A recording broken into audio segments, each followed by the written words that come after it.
আমার দেবিদ্বারে তিনজন তরতাজা মানুষ কিছুক্ষণ আগে মৃত্যুবরণ করেছে এবং তাদের এখন জানাজার প্রস্তুতি নিচ্ছে এবং এটি দেবিদ্বারের প্রতিনিয়ত ঘটনা। এটা আমি এলাকায় মুখ দেখাইতে পারি না। এলাকার মানুষ ধন্যবাদ মাননীয় সদস্য। আমাকে এখন বেঁধে রাখবে মাননীয় স্পিকার। আপনার মাধ্যমে মন্ত্রী মহোদয়কে যদি আপনি একটা রুলিং দিতেন এই বিষয়ে যেন উনি যথাযথভাবে ব্যবস্থা নেয়। আমি ভিক্ষা চাই এই সংসদের কাছে। এই রাস্তাটা 10 লক্ষ মানুষের প্রাণ বাঁচাবে মাননীয় স্পিকার। আমি আপনাদের কাছে ভিক্ষা চাই এই রাস্তাটাকে প্রশস্তকরণের জন্য। রাজনীতিতে আবারও 24 এবং 5 আগস্ট ঘটবে, আবারও অভ্যুত্থান হবে, পরিস্থিতি সেদিকে যাচ্ছে। এখন থেকেই হাসনাত আব্দুল্লাহরা প্রস্তুতি নিচ্ছেন, অবিশ্বাস্য প্রস্তুতি নিচ্ছেন। ওখানে হাসনাত আব্দুল্লাহ, আক্তার হোসেন, জামাত ইসলামের অনেক ইয়াং ফোর্স আছে, মাসুদ, টান টান উত্তেজনা চলে, ভয়ে থাকি আমরা ব্রেকডাউন হয় কিনা। তো 1 বছর পরে তো আপনি বেহুশ থাকবে সবাই। আসসালামু আলাইকুম ওয়া রাহমাতুল্লাহি ওয়া বারাকাতুহু। দেশ ও দেশের বাহিরে দূর দূরান্ত থেকে ভিডিওটি যারা এই মুহূর্তে দেখছেন, ভিডিওটি যারা প্লে করেছেন, তাদেরকে অনুরোধ করব দয়া করে পুরো ভিডিও সম্পূর্ণ ধৈর্য সহকারে দেখবেন। খুবই গুরুত্বপূর্ণ এবং অত্যন্ত ইম্পর্টেন্ট ভিডিও নিয়ে উপস্থিত হয়েছি আপনাদের মাঝে। প্রিয় দর্শক, সম্মানিত বন্ধুগণ, দর্শক শ্রোতা মণ্ডলী, হাসনাত আব্দুল্লাহ আজকে সংসদে বক্তব্য দিতে গিয়ে এটা কি বলল? তিনি মাননীয় স্পিকারের দৃষ্টি আকর্ষণ করে বলেছেন যে আমি আপনাদের কাছে ভিক্ষা চাই, দয়া করে আমাকে ভিক্ষা দিন। প্রিয় দর্শক শ্রোতা মণ্ডলী, হাসনাতের এমন বক্তব্য নিয়ে এখন সারা দেশ জুড়ে তোলপাড়। হাসনাত আব্দুল্লাহ সংসদে বলেছে লোকজন আমাকে বেঁধে রাখবে, রাস্তাটি ভিক্ষা চাই, দয়া করে আমাকে ভিক্ষা দিন। নিজ এলাকার জনগণের স্বার্থে সংসদে একটি রাস্তা ভিক্ষা চেয়েছে কুমিল্লা 4 আসনের জাতীয় নাগরিক পার্টি এনসিপির সংসদ সদস্য হাসনাত আব্দুল্লাহ। জাতীয় সংসদের পয়েন্ট অফ অর্ডারে বক্তব্য হাসনাতে এ দাবি জানান। হাসনাত আব্দুল্লাহ বলেন, নির্বাচনী এলাকা দেবিদ্বারের কুমিল্লা সিলেট সংযোগ সড়কটি যথাযথ চওড়া না হয় প্রতিনিয়ত দুর্ঘটনা ঘটছে। সিলেট চট্টগ্রাম যাতায়াতের একমাত্র এই রাস্তা মাত্র 18 ফুট প্রশস্ত। রাস্তা যথ প্রশস্ত না হওয়ায় এলাকার মানুষের কাছে মুখ দেখাতে পারি না। লোকজন আমাকে বেঁধে রাখবে, এলাকার মানুষের সাথে রাস্তাটি ভিক্ষা চাই। তিনি আরও বলেন, যেই মুহূর্তে আমাকে কথা বলার জন্য অনুমতি দিয়েছেন সেই মুহূর্তে আমার দেবিদ্বারের 3 জন তরতাজা মানুষ কিছুক্ষণ আগে মৃত্যুবরণ করেছে। এখন তাদের জানাজার প্রস্তুতি নেওয়া হচ্ছে। এই দেবিদ্বারে প্রতিনিয়ত এমন ঘটনা ঘটছে। প্রিয় দর্শক শ্রোতা মণ্ডলী, চলুন কথা না বাড়িয়ে হাসনাত আব্দুল্লাহ কী বলল নিজ এলাকার জনস্বার্থে সংসদে একটি রাস্তা ভিক্ষা চেয়ে, সেটা শুনি, তারপরে কথা বলি। যেই মুহূর্তে আমাকে অনুমতি দিয়েছেন কথা বলার জন্য, ঠিক সেই মুহূর্তে আমার দেবিদ্বারে 3 জন তরতাজা মানুষ কিছুক্ষণ আগে মৃত্যুবরণ করেছে এবং তাদের এখন জানাজার প্রস্তুতি নিচ্ছে এবং এটি দেবিদ্বারের প্রতিনিয়ত ঘটনা। বাংলাদেশে কোনো সড়ক নেই, বিভাগীয় শহরের 2টা বিভাগীয় শহরকে যুক্ত করেছে, কিন্তু সেই রাস্তার প্রশস্ত হচ্ছে মাত্র 18 ফিট। মাননীয় স্পিকার, আমি কুমিল্লা এবং সিলেট মহাসড়কের কথা বলছি। মাননীয় স্পিকার, কুমিল্লা এবং সিলেট মহাসড়ক যেটা ময়নামতি, দেবিদ্বার, জাফরগঞ্জ, কংসনগর হয়ে ব্রাহ্মণপাড়া, কুটিচমুহনী গিয়েছে, এই রাস্তাটা একটা মহাসড়ক, যে রাস্তা দিয়ে 10 লক্ষ মানুষের যাতায়াত এবং যেটা 2টা উপজেলাকে, ব্রাহ্মণপাড়া, বুড়িচং এবং দেবিদ্বারকে সংযুক্ত করেছে। যেখান থেকে চিটাগং থেকে যদি আপনি সিলেটে যেতে হয় অথবা সিলেট থেকে যদি চিটাগংয়ে আসতে হয়, একমাত্র রাস্তা যেটা মাত্র মাননীয় স্পিকার 18 ফিট। এই 18 ফিট রাস্তা দিয়ে প্রত্যেক দিন এটা মৃত্যুর মিছিলে সেটা পরিণত হয়েছে। দেবিদ্বার বুড়িচং অংশটা প্রত্যেক দিন মৃত্যুর মিছিল। কেবল এই মাসটাই 23 জন মানুষ মৃত্যুবরণ করেছে এই সড়কে দুর্ঘটনায়। মাননীয় স্পিকার,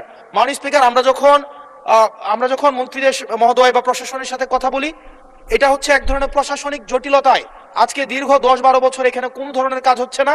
আমি আপনার দৃষ্টি আকর্ষণ করছি, আপনার মধ্য দিয়ে মন্ত্রী মহোদয় নিশ্চিত করবেন কি কবের মধ্যে এই মৃত্যুর মিছিল থামবে এবং এই মহাসড়ককে, এটা লাইন অফ ক্রেডিটের আন্ডারে 6 লেনে হওয়ার কথা থাকলেও এটা মাত্র 18 ফিট হয়ে আছে। মাননীয় স্পিকার, এটা আমি এলাকায় মুখ দেখাইতে পারি না। এলাকার ধন্যবাদ মাননীয় সদস্য। আমাকে এখন বেঁধে রাখবে মাননীয় স্পিকার। আপনার মাধ্যমে মন্ত্রী মহোদয়কে যদি আপনি একটা রুলিং দিতেন এই বিষয়ে যেন উনি যথাযথভাবে ব্যবস্থা নেয়। আমি ভিক্ষা চাই এই সংসদের কাছে। এই রাস্তাটা 10 লক্ষ মানুষের প্রাণ বাঁচাবে। মাননীয় স্পিকার, আমি আপনাদের কাছে ভিক্ষা চাই এই রাস্তাটাকে প্রশস্তকরণের জন্য দ্রুত এটার আপনারা ব্যবস্থা নেবেন। না, মাননীয় স্পিকার, ধন্যবাদ মাননীয় সদস্য। আপনি 71 বিধিতে একটা নোটিশ প্রদান করুন, সেটা সবচেয়ে অ্যাপ্রোপ্রিয়েট ওয়ে। তখন মাননীয় মন্ত্রী জবাব দিবেন, আপনি সংশ্লিষ্ট মন্ত্রী যখন জবাবটা দিবেন, ইট উইল ওয়ার্ক আপন দা প্রসিডিওর। আমার মনে হয় আপনি 71 বিধিতে একটা নোটিশ দেন আমাদেরকে, please. Thank you. Mohammad Abul Hasnat, আপনার সময় বরাদ্দ 2 মিনিট। যেখানে বাঘা বাঘা বর্ষিয়ান রাজনীতিকরা ঘন্টার পর ঘন্টা বক্তব্য দিয়েও কাজের কাজ কিছুই করতে পারেন না, সেখানে একজন তরুণ নেতা মাত্র কয়েক সেকেন্ডে এমন এক মেসেজ দিলেন যা হাজার গুণ বেশি শক্তিশালী। হ্যাঁ, ঠিক এই অসম্ভব কাজটি এবার জাতীয় সংসদের ফ্লোরে করে দেখালেন 24-এর গণ অভ্যুত্থানের অন্যতম মাস্টার মাইন্ড এবং তরুণ প্রজন্মের দাপুটে এমপি হাসনাত আব্দুল্লাহ। এত কম সময়ে তার এমন বুদ্ধিদীপ্ত আলোচনা শুনে রীতিমতো অবাক হয়ে গেছেন সংসদের বাকি এমপিরা। বিরোধী দলের কণ্ঠ রোধ করতে গিয়ে সরকারি দল এমন এক ফাঁদ পেতেছিল যা বুমেরাং হয়ে তাদের দিকেই ফিরে এসেছে। কিভাবে মাত্র 120 সেকেন্ডে অর্থাৎ 2 মিনিটে পুরো একটি রাষ্ট্রযন্ত্রের আসল রূপ মানুষের সামনে উন্মোচন করে দিলেন হাসনাত আব্দুল্লাহ। চলুন আজকের এই বিশ্লেষণে সেই চমকপ্রদ রাজনৈতিক চালের পেছনের আসল গল্পটা জেনে নেওয়া যাক। ঘটনার সূত্রপাত সংসদে জুলাইয়ের জাতীয় সনদ এবং গণভোট নিয়ে আলোচনাকে কেন্দ্র করে। কথা ছিল এই গুরুত্বপূর্ণ বিষয়গুলো নিয়ে সংসদে বিস্তারিত আলোচনা হবে, কিন্তু সরকারি দল অত্যন্ত সুকৌশলে এবং অসহযোগিতামূলক আচরণের মাধ্যমে এই আলোচনাটি পিছিয়ে দেওয়ার চেষ্টা করে। হাসনাত আব্দুল্লাহ সংসদে দাঁড়িয়ে মূলত এই গণভোট এবং সরকারের এই টালবাহানা নিয়ে কথা বলতে চেয়েছিলেন, কিন্তু সরকারি দল খুব ভালো করেই জানতো হাসনাত যদি ফ্লোর পেয়ে যান এবং মন খুলে কথা বলার সুযোগ পান, তবে তিনি তাদের প্রতিটি ব্যর্থতার আসল রূপ জাতির সামনে তুলে ধরবেন।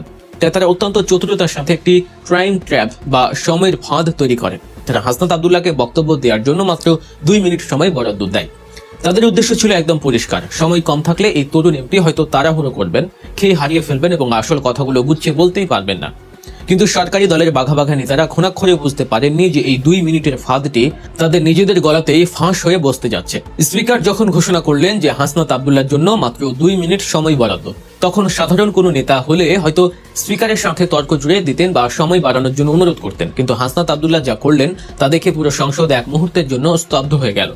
তিনি কোনো বাক্য ব্যয় না করে, কোনো অভিযোগ না করে অত্যন্ত শান্তভাবে নিজের পকেট থেকে স্মার্টফোনটি বের করলেন। এরপর সবার সামনে একেবারে ওপেন ফ্লোরে মোবাইলে 2 মিনিটের একটি টাইমার চালু করে নিজের ডেস্কের উপর রেখে দিলেন। এটি শুধু একটি সাধারণ টাইমার ছিল না, এটি ছিল সরকারি দলের প্রতি এক বিশাল মনস্তাত্ত্বিক চহেটাঘাত। তিনি মূলত স্পিকার এবং সরকারি দলকে বুঝিয়ে দিলেন, আপনারা আমাকে সময় দিয়ে আটকাতে চান, আমি জেনজি, আমি ঘড়ির কাঁটার সাথে দৌড়াতে জানি, আমার কথা বলতে কোনো অতিরিক্ত সেকেন্ডের প্রয়োজন নেই। এই একটি মাত্র স্মার্ট মুভ বা জাদুকরী পদক্ষেপে তিনি শুরুতেই পুরো সংসদের মনস্তাত্ত্বিক নিয়ন্ত্রণ নিজের হাতে নিয়ে নেন। টাইমার অন করার পর হাসনাত আব্দুল্লাহ তার বক্তব্য শুরু করলেন এমন একটি লাইন দিয়ে যা বাংলাদেশের সংসদীয় ইতিহাসে একটি মাস্টারপিস ডায়লগ হিসেবে লেখা থাকবে। তিনি স্পিকারের চোখের দিকে তাকিয়ে অত্যন্ত শান্ত কিন্তু তীক্ষ্ণ কণ্ঠে বললেন, মাননীয় স্পিকার, আজ আপনার যে ধরনের অনুভূতি হচ্ছে আমারও একই ধরনের অনুভূতি।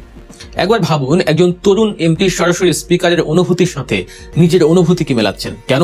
হাসনাত এর পরের লাইনে সে চরম সত্যটি ফাঁস করে দিলেন। তিনি বললেন, কারণ নিয়মের বেড়াজালে আপনাকেও কখনো কখনো আটকে দেয়া যায়, আর আমাকেও আটকে দেয়া হয়। এই একটি লাইনে তিনি পুরো রাষ্ট্রযন্ত্রের আসল রূপটি তুলে ধরেন। তিনি স্পিকারকে মনে করিয়ে দিলেন যে স্পিকার যতই সম্মানিত হোক না কেন, সরকারি দলের সাজানো নিয়মের বেড়াজালে তিনিও আক্ষরিক অর্থে একজন অসহায় বন্দী। স্পিকারকেও যে সরকারি দলের ইশারাতেই চলতে হয়, এই চরম সত্যটি তিনি অত্যন্ত নিখুঁত কিন্তু ভদ্র ভাষায় পুরো জাতির সামনে উপস্থাপন করলেন। এরপর তিনি যে পাঁচ লাইনটি দিয়েছেন তা রীতিমতো কাঁপন ধরানোর মতো। এত অল্প সময়ে একটি রাজনৈতিক দলের চরম ভণ্ডামিকে তুলে ধরতে গিয়ে হাসনাত আব্দুল্লাহ অত্যন্ত দার্শনিক এবং আগ্রাসী ভঙ্গিতে বলেন, যারা রুল করে অর্থাৎ যারা শাসন করে তাদের অনুসারেই নিয়ম চলে। নিয়ম যখন ফেভারে থাকে তখন সেটা নিয়ম, আর যখন নিয়ম সরকারি দলের বিরুদ্ধে যায় তখন সেটা হয়ে যায় কাস্টম বা প্রথা। হাসনাত আব্দুল্লাহর চেয়ে নিখুঁতভাবে বর্তমান সরকারের চরিত্র আর কেউ এখন পর্যন্ত তুলে ধরতে পারেনি। তিনি চোখে আঙুল দিয়ে দেখিয়ে দিলেন যে এদেশে আইন বা নিয়ম বলে আসলে কিছু নেই। শাসকরা তাদের সুবিধা মতো আইনের সংজ্ঞাকে পরিবর্তন করে। যখন গণভোট তাদের পক্ষে থাকে তখন তারা সেটাকে জনগণের রায় বলে, আর যখন সেই রায় বাস্তবায়ন করার সময় আসে তখন তারা সংবিধান এবং প্রথার দোহাই দিয়ে পাশ কাটকে যায়। হাসনাত মূলত বোঝালেন সরকার জনগণের কথা না ভেবে শুধু সংবিধানের পাতা উল্টে সময় নষ্ট করছে। মাত্র 2 মিনিটের এই স্বল্প সময়ের মধ্যেই তিনি জাতীয় রাজনীতির আলোচনা শেষ করে অত্যন্ত চমৎকারভাবে নিজের এলাকার একটি অত্যন্ত গুরুত্বপূর্ণ দাবিও তুলে ধরেছেন। তিনি তার এলাকার 40 কিলোমিটারের একটি রাস্তা ঠিক করার কথা বললেন। অর্থাৎ হাসনাত আব্দুল্লাহ সমান্তালে জাতীয় রাজনীতি এবং তার স্থানীয় রাজনীতির মধ্যে ভারসাম্য বজায় রেখে চলছেন। নিজের এলাকার সড়কের দাবিটি পেশ করার পর হাসনাত আব্দুল্লাহ যখন আবারও সরকারের সেই সাংবিধানিক মাঠম্যাচ নিয়ে আলোচনা শুরু করতে গেলেন, ঠিক তখনই ঘটল সেই চরম নাটকীয়তা। সরকারি দলের নির্দেশনায় তার টাইমারে 2 মিনিট শেষ হওয়ার অজুহাতে হঠাৎ করে তার মাইক্রোফোনটি বন্ধ করে দেওয়া হলো। সংসদে নেমে এলো এক অদ্ভুত পিনপতন নীরবতা। সরকার হয়তো ভেবেছিল মাইক অফ করে দিয়ে তারা হাসনাতকে থামিয়ে দিতে পেরেছে, তারা হয়তো একটি বিশাল বিজয় অর্জন করেছে। কিন্তু আসল সত্যটি ছিল সম্পূর্ণ ভিন্ন।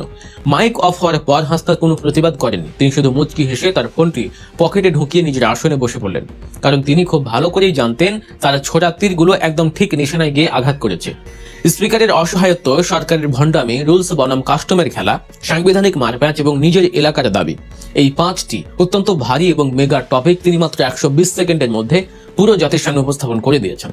রাজনৈতিক বিশ্লেষকদের মতে হাসনাত আব্দুল্লাহর এই 2 মিনিটের স্পিচ অন্য নেতাদের 2 ঘন্টার স্পিচের চেয়েও 1000 গুণে বেশি ধারালো এবং কার্যকর ছিল। দর্শক, সংসদে কথা বলার জন্য মাত্র 2 মিনিট সময় পেয়ে হাসনাত আব্দুল্লাহ যেভাবে মোবাইলের টাইমার চালু করে অল্প সময়ে পুরো সরকারের ভিত নাড়িয়ে দেয়া কথাগুলো বলেছেন, তাকে আসলেই যুক্তিসঙ্গত। এত অল্প সময়ে এত নিখুঁতভাবে কথা বলার এই দক্ষতাকে আপনি কিভাবে দেখছেন? কমেন্ট করে অবশ্যই আপনার মূল্যবান মতামত আমাদের জানিয়ে দিন। রাজনীতিতে আবারও 24 এবং 5 আগস্ট ঘটবে, আবারও অভ্যুত্থান হবে, পরিস্থিতি সেদিকে যাচ্ছে। এখন থেকেই হাসনাত আব্দুল্লাহরা প্রস্তুতি নিচ্ছেন, অবিশ্বাস্য প্রস্তুতি নিচ্ছেন। দর্শক, হাসনাত আব্দুল্লাহরা শুধু প্রস্তুতি নিলেই যে গণঅভ্যুত্থান ঘটবে বিষয়টা এরকম নয়। সাধারণ জনগণকে মাঠে নামানো এবং জেগে ওঠা অত্যন্ত কঠিন। তবে সাধারণ জনগণ যখন নিজেরাই ভুক্তভোগী হয়, একটা পর্যায়ে তারা জেগে ওঠে, যেটা 24 আগস্টে হয়েছিল। এখন হাসিনার আমলে জনগণ ভুগতে ভুগতে ভুগতে ভুগতে এক পর্যায়ে জনগণের ক্ষোভের বিস্ফোরণ হয়েছিল। এখন আবার জনগণের ভোগান্তি শুরু হয়ে গেছে। বরং হাসিনার আমলে 15.5 বছর পর গণঅভ্যুত্থান হয়েছিল। আমার তো মনে হয় বিএনপি যে শুরু করেছে তাতে 15.5 মাস পর গণঅভ্যুত্থান হতে পারে। কারণ হাসিনা যে অন্যায় করেছিল 7 বছর পর, সেই অন্যায় বিএনপি করছে 7 দিন পর। তাহলে 15.5 বছর হাসিনা টিকলে 15.5 মাসও টিকতে পারবে না বিএনপি সরকার। পরিস্থিতি সেদিকে যাচ্ছে। দেখেন, এই যে ইসলামী ব্যাংক দখল, এটা হাসিনা করেছিল ক্ষমতায় আসার 7 বছর পর, আরো পর। প্রক্রিয়া শুরু করেছিল অনেক পর। আর বিএনপি সরকার ক্ষমতায় আসার 26 দিন পর ওটা কার্যত দখল করেছে বা নিজেদের মতো করে সাজানোর চেষ্টা করছে। আবার এই যে গুম টুম, এগুলো হাসিনা অনেক পরে শুরু করেছিল। আর গুমের বৈধতা উৎপাদন বিএনপি এখনই করছে। আবার ভিন্নমত দমন করার জন্য গ্রেপ্তার করা, ফেসবুকে সমালোচনা করলে গ্রেপ্তার করা, এটা কিন্তু হাসিনার প্রথম দিকে তো ওইভাবে ফেসবুকই ছিল না। ফেসবুক 2006 সালে আবিষ্কার হয়, মোটামুটি বাংলাদেশে পপুলারাইজ হয় 2010-12 সালের পরে। আমরা বিশ্ববিদ্যালয়ে পড়েছি, প্রথম দিকে অধিকাংশ শিক্ষার্থীর ফেসবুক ছিল না। ইন্টারনেটই তখন রেয়ার ছিল। আমরা মডেম কিনে ইন্টারনেট ব্যবহার করতাম, কিন্তু ইন্টারনেট একদম অ্যাভেলেবেল এটা হয়েছে অনেক পরে। সেই জায়গায় হাসিনার প্রথম দিকে ফেসবুকে লিখলে কাউকে গ্রেপ্তার করবে বা কি, এই প্রশ্নগুলোই ছিল না। হাসিনা অনেক পরে, একদম 18 সালের পরে এসে ডিজিটাল সিকিউরিটি আইনের মাধ্যমে মামলা দিয়ে গ্রেপ্তার করা এগুলো শুরু করেছে। হাসিনা ক্ষমতায় আসার 10 বছর পর হাসিনা ফেসবুকে লেখার অপরাধে জনগণকে, নাগরিককে গ্রেপ্তার করা শুরু করেছে। আর তারিখ ক্ষমতায় আসার 1.5 মাসের মধ্যে ফেসবুকে পোস্ট দেওয়ার কারণে অলরেডি বেশ কয়েকজনকে গ্রেপ্তার করেছে। তাহলে হাসিনা যে কাজ করে 10 বছর পর, বিএনপি করে সেটা 10 দিন পর। তাহলে হাসিনা 15 বছর যদি টিকতে পারে, 15.5 বছর পর যদি হাসিনার বিরুদ্ধে গণঅভ্যুত্থান হয়, তাহলে বিএনপির বিরুদ্ধে 15.5 মাস পর গণঅভ্যুত্থান হতে পারে। বারবার কি গণঅভ্যুত্থান হয়? তার চাইতে বড় কিছু হয়। যেমন 1969 সালে গণঅভ্যুত্থান হয়েছিল এই ভূখণ্ডে। তারপর 1970 সালে গণঅভ্যুত্থানের চাইতে বড় কিছু হয়েছে, আমরা একদম স্বাধীন হয়ে গেছি, যুদ্ধ হয়েছে। অতএব 5 আগস্টের চাইতে বড় কিছু করতে পারে, এটা বিএনপির অনেকে আশঙ্কা করছেন। যেমন পরিবেশ মন্ত্রী আব্দুল আউয়াল মিন্টু কিন্তু অলরেডি বলেছেন, আপনাদের এই আলোচনা শুনেছি, যে রাজনীতির গুণগত মান ঠিক করতে না পারলে আবার গণঅভ্যুত্থান হবে, মানে আবার গণঅভ্যুত্থান আশঙ্কা করছে বিএনপির অনেকেই। দর্শক, হাসনাত আব্দুল্লাহর একটা বক্তব্য বেশ সাড়া জাগিয়েছে।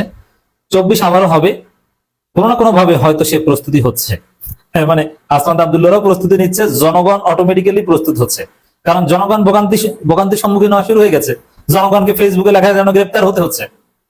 অতএব আমরা 24 ঘটার সব আলামত আমরা দেখতে পাচ্ছি। সংস্কার থেকে পেছালে ফের গণঅভ্যুত্থানে হাসনাতের হুঁশিয়ারি। ওই আওয়ামী লীগ যেরকম বারবার এক্সকিউজ দিত যে এই সেই সংবিধান সংবিধান সংবিধান সংবিধান থেকে এক চুলো নড়া যাবে না, এই সংবিধান করতে করতে এক পর্যায়ে গণঅভ্যুত্থান হয়েছে। কারণ জনগণের মতামতকে যখন সংবিধান দিয়ে ধামাচাপা দেওয়া হয় তখন গণঅভ্যুত্থান ছাড়ার কোনো উপায় থাকে না। ঠিক তদ্রুপ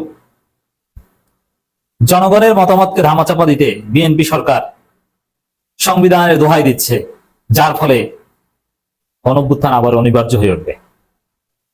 তো দর্শক, গণঅভ্যুত্থান তো হবে, তবে বেশি দিন কি লাগবে? উত্তর হচ্ছে না। স্বাভাবিক অতীতের হিসাব করলে 15 মাসও লাগবে না।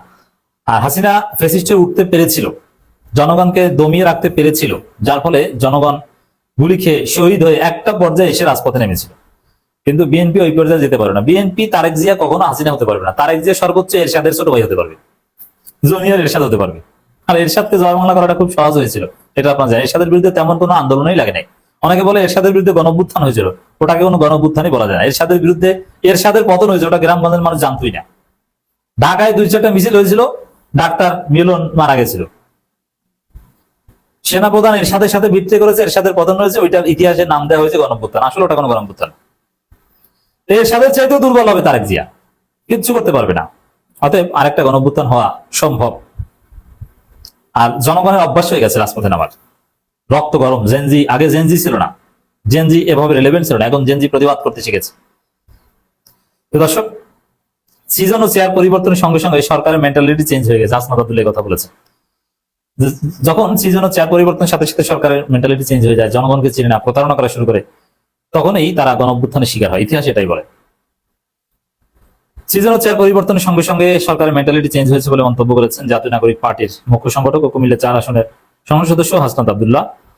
রাজধানীর কারণ বাজারে ভয়েস ফর রিফর্মস আয়োজিত আবার হুমকির মুখে মানবাধিকার বিচার বিভাগের স্বাধীনতা শীর্ষক আলোচনা সভায় বক্তব্যকালে এসব কথা বলেন। দেখেন, বিচার বিভাগকে একদম কবজা করে রাখার চূড়ান্ত আউটকাম কিন্তু এই গণঅভ্যুত্থান 5 আগস্ট যে ঘটেছে 24-এর, এই বিচার বিভাগকে কাজে লাগিয়ে কিন্তু জনগণকে হাইকোর্ট দেখিয়েছিল হাসিনা।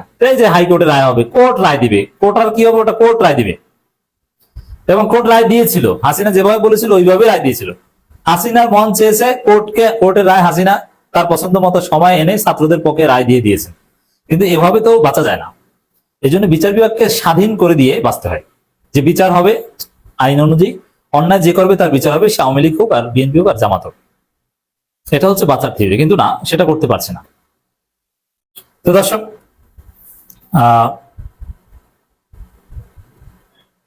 এই যে মানুষের স্বাধীনতা হরণ করছে, বিচার বিভাগকে দলীয়করণ করছে, বিচার মানে গুম করার রাস্তা তৈরি করছে, এতে গণঅভ্যুত্থান হবে। এর ফলে হাসনাত আব্দুল্লাহ বলেন, যারা 24-এর রাস্তায় নেমেছিল তারা কাউকে এমপি উপদেষ্টা বানানোর জন্য নামেনি, তারা রাষ্ট্র কাঠামো পরিবর্তনের জন্য রাস্তায় নেমে এসেছিল। বেশি করে 24-এ যারা বিপ্লব করে এখন যাদের ট্রেনিং আছে, তারা আগামীর অভ্যুত্থানের প্রয়োজনে ওইটা কাজে লাগাবে। কারণ তাদের স্বপ্ন পূরণ হয়নি, অনেকে শহীদ হয়েছে, আর শহীদের রক্ত কখনো বৃথা যায় না, টুডে টুমোরো কাজে লাগে, এর জন্য কাজে লাগবে। সেই জন্য চেয়ার পরিবর্তনের সঙ্গে সঙ্গে তাদের মেন্টালিটি পরিবর্তন হয়ে গেছে। সংবিধান সংস্কার ইস্যুতে সংসদের সরকারি দলের সংসদ সদস্যদের বিরোধিতা করার কথা উল্লেখ করে তিনি বলেন, স্বরাষ্ট্রমন্ত্রী সহ অনেকেই যারা সাফারার ছিল, মানে গুমের শিকার হয়েছিল, তারাই এখন বিরোধিতা করছেন। এটা ডিসরেসপেক্ট, অসম্মানজনক, এটা হতাশাজনকও বটে। তো দর্শক, হাসনাত আব্দুল্লাহ যখন এই কথা বলছেন, তখন তার পাশে শহীদুল আলমরা বসে আছেন। মানে ভালোভাবেই আরেকটা বিপ্লব অভ্যুত্থানের প্রস্তুতি নেওয়া হচ্ছে। তবে বিএনপি যদি টনক নয়, বিএনপি যদি শুভবুদ্ধির উদয় হয়, তাহলে কোনো সমস্যা নেই, সবকিছু ঠিকঠাক চলবে। বিএনপি শান্তিপূর্ণ নির্বাচনের মাধ্যমে ক্ষমতা হস্তান্তর করতে পারবে। সমস্যা শুধু একটা, ল্যান্ডস্লাইড মেজরিটি। সরকারি দলের যখন এত বড় মেজরিটি থাকে, একটু ডেসপারেট থাকে।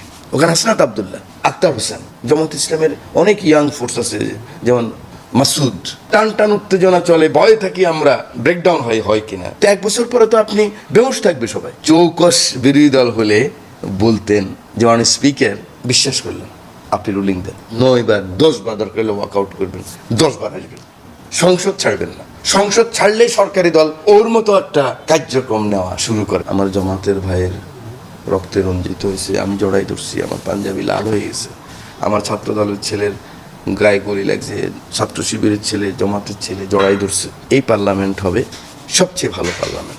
সমস্যা শুধু একটা, যে বিএনপির মেজরিটিটা ল্যান্ডস্লাইড মেজরিটি, 2/3-এরও বেশি মেজরিটি। সরকারি দলের যখন এত বড় মেজরিটি থাকে, একটু ডেসপারেট থাকে। এখানেও একটা অ্যাডভান্টেজ আছে। গতানুগতিক লিডার অফ দ্য হাউস যারা ছিলেন, সংসদ নেতা যারা ছিলেন, আর এবারের সংসদ নেতারা অনেক পার্থক্য। ওনার অ্যাটিটিউড, ওনার চলাফেরা, ওনার কথা বলা, ওনার জীবনের মান, সময়ানুবর্তিতা ইতিমধ্যে মানুষের কাছে কিন্তু এটা নোটিসড হয়ে গেছে। এখানে প্রায় 70 জনের মতো পুরাতন এমপি আছে, একাধিকবার এমপি হয়েছে সরকার দলে। বিরোধী দলে পুরাতন এমপি আছে 4 জন। সংসদ নেতাকে অ্যাসিস্ট করার আমাদের এখানে যেহেতু 69 জন এমপি, 70 জন, সেখানে অনেকে আছে, কিন্তু বিরোধী নেতাকে অ্যাসিস্ট করার জন্য এক্সপিরিয়েন্স দিয়ে খুব কম। শাহজাহান চৌধুরী চট্টগ্রামের, উনি একাধিক এমপি। নজরুল ইসলাম সাহেব, উনি আসলে উনি পার্লামেন্টারিয়ান না, কিন্তু একাধিকবার এমপি। আরও 2 জন আছে আমাদের নাইবে আমির Bangladesh Jamaate Islam deputy leader doctor Abdullah Tahir Saheb আছেন একাধিকবার। তিনি আসলে শরীর ভালো না ওনার পার্লামেন্টে অ্যাসিস্ট করার মতো, এই জায়গাটুকু দুর্বলতা আছে। কিন্তু সাথে সাথে আপনি ওখানে হাসনাত আবদুল্লাহ, ওখানে এনসিপির সেক্রেটারি আক্তার হোসেন, অসম্ভব লেখাপড়া করে ওরা। আমি লাইব্রেরি কমিটিতে আছি, বারবার দৌড়ে আসে আমার কাছে, যেহেতু আমি জুলাইয়ের আন্দোলনে ছিলাম, তখন থেকে ওদেরকে চিনতাম। ওদের জন্য মায়াও আছে, অসম্ভব মায়া জুলাই আন্দোলনে যাদের সাথে কাজ করেছি। দলভাবে ভিন্ন আছি আমরা, কিন্তু মায়া আছে। এই মায়াটার জন্যই তো যুদ্ধ করেছি। মায়া চলে গেছিল, 10-17 বছর কোনো মায়া মমতা হতো না। দক্ষিণ প্লাজায় শেষের দিকে আমরা জানাজাও যেতাম না, কারণ ডাকতো না আমাদেরকে। গণতন্ত্রের মায়াও একটা জিনিস, কিন্তু মায়া মানে আদর, ভালোবাসা। আমার কলিগ যেখানকারই হোক না কেন, তার একটা প্রবলেম হলে শ্রেণীর প্রতি, একই শ্রেণীর প্রতি যে ভালোবাসা, এটাও কিন্তু গণতন্ত্রের সৌন্দর্য। তো এখানে অনেকে লেখাপড়া করে। জামাত ইসলামের অনেক ইয়াং ফোর্স আছে, যেমন মাসুদ মাননীয় সংসদ সদস্য, ঢাকা দক্ষিণের সেক্রেটারি, লেখাপড়া করে। এরকম অনেকে আছে। হয়তো সময় লাগবে তাদের, 1 বছর লেগে যেতে পারে, কিন্তু 1 বছর পর আপনি দেখবেন যে মানে অসম্ভব ভালো ভালো কথা বলবে। যেমন ধরেন শেষ দিন, যেদিন আমাদের 98টা বিল পাস হলো, একটা বিলই তো ঝামেলা হলো। সে বিলি ঝামেলাটা কি? ঝামেলাটা হলো যে বিশেষ কমিটিতে কথা হয়েছিল 98 বিল অ্যাজ পার অর্ডিন্যান্স পাস করা হবে। তো 2-1টা কথা তো শব্দতে আমরা অ্যাজ পার অর্ডিন্যান্স তো বসাই দেওয়া যায় না।